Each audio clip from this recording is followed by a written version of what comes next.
ఇటీవల వివిధ అనారోగ్య కారణాలచే మరణించిన సీనియర్ నాయకులు చౌరి గారి నర్సింహులు కుటుంబాన్ని నర్సాపూర్ ఎమ్మెల్యే వాకిటి సునీత లక్ష్మారెడ్డి పరామర్శించారు. ఈ సందర్భంగా ఆదివారం కొల్చారంలోని వారి ఇంటికి వెళ్లి నర్సింహులు భార్య అనసూయను ఓదార్చారు. వారి కొడుకులు శ్రీనివాస్, భాస్కరులకు ధైర్యం చెప్పారు. బాధిత కుటుంబానికి ఎల్లవేళలా తాను అండగా ఉంటానని హామీ ఇచ్చారు.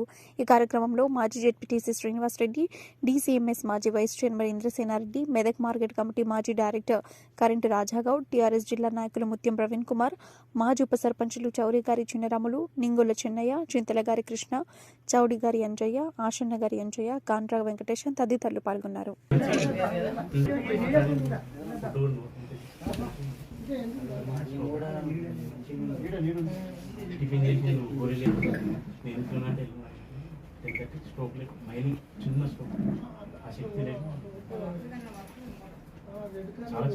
చాలా